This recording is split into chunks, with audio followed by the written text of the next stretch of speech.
Tell me a little bit about the Isimo, like the origin story and shit. Like, how did it come to? How far has it came? Well, it's almost 2 years now. May 5th will be 2 years. Of course. Yeah, Cinco de Mayo, dude. Yes, sir.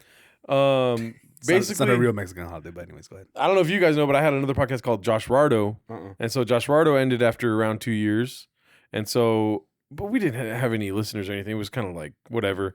Yeah. It was more so to get better at stand up, and I bought all this equipment midway through that podcast so that it could get better. And so with that equipment, I just like hit up Dominic and Ryan, and we started doing Isimo, and for a year and 3 months, me and Ryan and Dominic did it.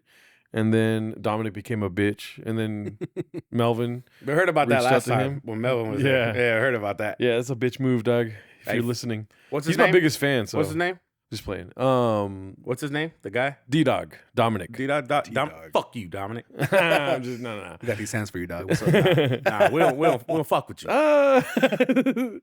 But nervous laugh. Like, I'm scared, dog. We got your back. Just in the clip, just nervous laugh. That's hilarious. Well, don't clip that, please. Jesus Christ. I just leave. No, but I was telling Melvin that like before I even knew about Melvin, I knew about you and that pod with the two brothers, right? Yes. Yeah, so I always thought that pod was good, but like it was something, it wasn't like a perfect match. And I feel like this new Isimo pod, the new version 3.0, 2.0, whatever it is so much better.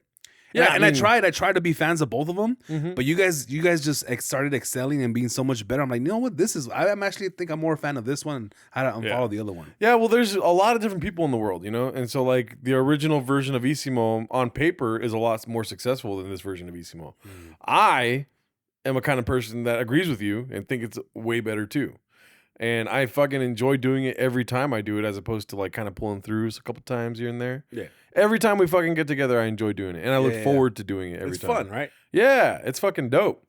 The iteration before, it was more so a little bit of work to do it, especially just like people not fucking following through with their plans and shit. That's always gonna be a big pet peeve of mine. I hate it when it even comes off camera when someone like feels like they don't want to be there. Like they're like they're all like kind of like low energy and shit like that. When you guys get together, fuck, dude. Like I would say like maybe 20% or 15% of your podcast is you guys laughing at each other. Yeah, I mean, you guys aren't even talking; you're just fucking laughing at each other, screaming at each other. I'm like, this is real shit. Yeah, and I can tell you guys are like real homies too. Like in the clip I just saw, I think it was either today or yesterday. The one where you guys were outside, was that you? And you were like fascinated by birds. Oh no, that was Joel. Oh, Joel, and he was like, "Oh, there's birds outside," and you guys are just like, "Yeah, it's fucking what the fuck, we're at a park." And that shit was just funny because you could just tell like just the camaraderie, and it was just like that's just clowning on him, like, "Yeah, we're outside. Yeah, there's birds. Oh, there's grass. Oh my god, there's trees." Yeah, I was like, that was fucking funny. Yeah, dude. That's what I'm in this fucking business for, dude. I know what I want out of life, dog. I want views. I want likes. I want these things, dude. Like. It's not going to take over my fucking life, dude. Like, I just want these. I'm honest with myself, you know? Yeah. I feel like that's the biggest, you know, like you're to the point you were saying about like not wanting to be there and stuff. It's like, bro, what do you want to do then, dude? If you want to sit on a couch, then fucking write some emails to the government asking for money, dog. You know what I mean? Yeah. I don't want to do that. I want to have something successful. I want it to grow. I want to be funny. Yeah. Like, we're all in this as comedians. You know what I mean? So... it's something that you can do that you love to do. It's just, too. It's like, dude, I've always been a fucking fan of conversation, dog. Like, conversation's always been goated, in my opinion. It's like, dude, talking to somebody, like, you forget what the fuck you're thinking about. Maybe the listener feels the same way. I can't really, like, I guess when I listen to like a basketball podcast, I feel that way too, where it's like my bullshit goes away a little bit, and I'm like, oh, is Jimmy Butler gonna win Game 5? Oh my god, you know, and Himmy Butler. I saw that. I like that one. Butler. Himmy That was a good one. Did you guys see that game? We saw the highlights. I saw I didn't see the whole game. Jesus that boy's Christ. nice, bro. I was shooting a pod yesterday, right? And it's the Players Club. It's like my sports podcast. The homies come over and I shoot them. And in the middle, we saw it was like two. Why do you shoot them? That's fucked up. I know. Shoot I was them like, with a camera, dog. They come over and I shoot them. No. And you're like, damn, we have a new host every I week. got all my BBs right there. There's a new host every week. They come over and I shoot them. They don't even know they're being shot, dude. The camera's hidden. It's like fucking The Menu, the movie The Menu. Same They thing. just come I hate over you. here. Get out of my head, and now dog. you're about to die. Get out of my head. But yeah, they were like, look, we're looking up stats and it's like 2 seconds left, down by 2. I'm like, oh, Milwaukee got this. It's over. Then we turn on the TV. It's like overtime and shit. We're like, what the fuck? Yeah, It's a crazy game. Hemi got a Hemi. yeah. No, the ending was wild, dude. And I was texting with Melvin the whole time, just like all caps text. It's like not making sense. Just fucking open your keyboard and Just like, you know how people do like, you know how like in movies they do curse words and it's like exclamation point, hashtag, fucking greater than, and less like than. we know what you're saying. It's just like fucking shit, fuck.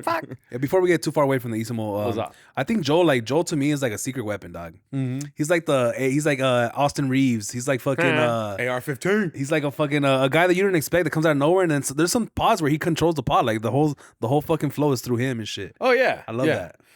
That's because to me, like you, not talking shit about Joel. He makes it easier. It's like it's so much easier. It's like I think you and Melvin are like more professional, like kind of know exactly what you're doing. He's just out there like he looks like a wild horse, dog. Yeah, like Yasiel Puig and shit. Well, that's good. It doesn't. It's not really that as so much as it like he does take it off the rails, which is I fucking love doing that. Yeah, I want to talk about my dad or whatever on the podcast.